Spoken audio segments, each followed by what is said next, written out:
पीठ का दर्द एक ऐसी परेशानी जो कभी कभी पीछा ही नहीं छोड़ती, है ना? पर क्या हो अगर इसका कारण सिर्फ थकान ना हो बल्कि कुछ और हो?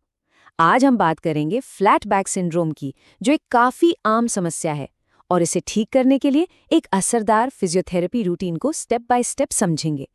चलिए अपनी सेहत को बेहतर बनाने की दिशा में आगे बढ़ते हैं। तो आज हम क्या क्या देखने वाले हैं? सबसे पहले तो समझेंगे कि ये फ्लैट बैक आखिर है क्या। फिर हम देखेंगे एक जबरदस्त 3 पार्ट वाला करेक्शन प्लान। इसमें कुछ जरूरी मोबिलिटी मूवमेंट्स होंगे और हाँ, कोर और ग्लूट्स को मजबूत करने वाली एक्सरसाइजेज भी। और आखिर में हम ये सब जोड़कर देखेंगे कि सही अलाइनमेंट तक कैसे पहुंचा जाए। सोचिए उस लगातार होने वाले पीठ दर्द के बारे में जो जाने का नाम ही नहीं लेता। या कभी-कभी ऐसा लगता है कि चाहे कितनी भी कोशिश कर लो, सीधे खड़े होना मुश्किल हो जाता है। कई लोगों के लिए इन सब परेशानियों की जड़ एक ऐसी कंडीशन में छिपी होती है जिसका नाम शायद उन्होंने सुना भी ना हो, फ्लैट बैक सिंड्रोम। तो चलिए सबसे पहले यही समझते हैं कि ये फ्लैट बैक आखिर होता क्या है। देखिए, फ्लैट बैक सिंड्रोम का मतलब है जब हमारी कमर का जो नेचुरल एस शेप का कर्व होता है ना, वो गायब हो जाता है। हमारी रीढ़ की हड्डी को एक स्प्रिंग की तरह समझिए। ये कर्व एक शॉक एब्जॉर्बर का काम करता है। अब अगर ये कर्व ही ना हो तो रीढ़ सीधी हो जाती है और फिर शुरू होती हैं असली दिक्कतें। और इसके लक्षण कैसे होते हैं? भाई ये काफी असली होते हैं। मतलब एक ऐसा कमर दर्द जो जाता ही नहीं, या फिर बस थोड़ी देर सीधे खड़े रहने में ही मुश्किल होने लगती है। एक अजीब सा इम्बैलेंस महसूस होता है। यहाँ तक कि दर्द कूल्हों और जांघों तक पहुंच सकता है, जिससे रोजमर्रा के काम भी मुश्किल लगने लगते हैं। लेकिन अच्छी बात यह है कि घबराने की जरूरत नहीं है। इसे ठीक करने का एक बढ़िया आजमाया हुआ तरीका है। तो चलिए सीधे इस 3 पार्ट वाले करेक्शन प्लान को समझते हैं। देखिए, यहाँ कोई जादू की छड़ी नहीं है, बल्कि एक बहुत ही सॉलिड 3 स्टेप वाला तरीका है। सबसे पहले हम जकड़ी हुई मांसपेशियों को ढीला करेंगे और स्पाइन में थोड़ी मूवमेंट वापस लाएंगे। फिर दूसरा स्टेप है कोर और ग्लूट्स को मजबूत करना, ताकि स्पाइन को एक तगड़ा सपोर्ट मिल सके। और आखिर में बॉडी को दोबारा सिखाएंगे कि सही हेल्दी पोस्चर में कैसे रहना है। ओके, तो क्या हम अपने प्लान के पहले हिस्से के लिए तैयार हैं? इसमें हमारा फोकस रहेगा उन अकड़ी हुई मसल्स को आराम देने पर और रीढ़ की हड्डी में वो जरूरी फ्लेक्सिबिलिटी वापस लाने पर। तो इसके लिए हमारे सीक्रेट वेपन्स क्या हैं? ये कुछ क्लासिक मूवमेंट्स हैं: child's pose, cat cow stretch, cobra pose और स्टैंडिंग फॉरवर्ड बेंड। चलिए इनमें से कुछ को थोड़ा और करीब से देखते हैं।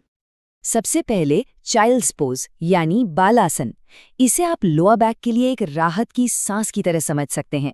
ये उन सभी टाइट मसल्स को बहुत धीरे धीरे स्ट्रेच करता है और लंबा करता है जहां फ्लैट बैक की वजह से सबसे ज्यादा तनाव होता है। फिर आता है कैट काउ स्ट्रेच। ये एक ऐसा डायनामिक मूवमेंट है जो एक तरह से अकड़ी हुई रीढ़ में जान डाल देता है। इससे ये सीखने को मिलता है कि स्पाइन के हर एक हिस्से को धीरे धीरे कैसे एक्टिवेट किया जाए, जिससे फ्लेक्सिबिलिटी बढ़ती है। और फिर है कोबरा पोज यानी भुजंगासन। ये तो सीधा फ्लैट बैक की प्रॉब्लम पर ही काम करता है। ये लोअर बैक में उस नेचुरल कर्व को वापस लाने में मदद करता है जो कहीं खो गया है। तो अब जब हमने स्पाइन को थोड़ा जगा दिया है, उसमें मूवमेंट ले आए हैं, तो अब वक्त है एक मजबूत नींव बनाने का जो इस नई मोबिलिटी को सपोर्ट कर सके। तो स्वागत है हमारे प्लान के दूसरे हिस्से में। तो हमारी स्ट्रेंथ बिल्डिंग टीम में कौन कौन है? इसमें bird dog, dead bug, bridge pose और क्लैम शेल्स जैसे पावरफुल व्यायाम हैं। ये सभी खास तौर पर कोर और ग्लूट्स को टारगेट करने के लिए डिजाइन किए गए हैं, जो रीढ़ की हड्डी के लिए एक मजबूत सपोर्ट सिस्टम बनाते हैं। बर्ड डॉग और डेड बग एक्सरसाइज की सबसे अच्छी बात यह है कि ये आपके कोर की अंदरूनी मसल्स पर काम करती हैं, और वो भी लोअर बैक पर बिना कोई एक्स्ट्रा प्रेशर डाले। ये स्टेबिलिटी बनाने का एक बहुत ही सेफ और असरदार तरीका है। ठीक वैसे ही ब्रिज पोज और क्लैम शेल्स सीधे ग्लूट्स पर काम करते हैं। ग्लूट्स को आप अपनी रीढ़ की हड्डी का सपोर्ट क्रू समझ सकते हैं। जब ये मजबूत होते हैं तो पेल्विस को स्टेबल रखने में मदद करते हैं और लोअर बैक से तनाव कम करते हैं, जो एक अच्छे पोस्चर के लिए बहुत जरूरी है। तो ये सब करके हम कहाँ पहुँचते हैं? इन सभी एक्सरसाइजेस को एक साथ करने का आखिर मतलब क्या है? ये सब मिलकर हमें एक हेल्दी और बेहतर अलाइनमेंट की तरफ कैसे लेकर जाता है?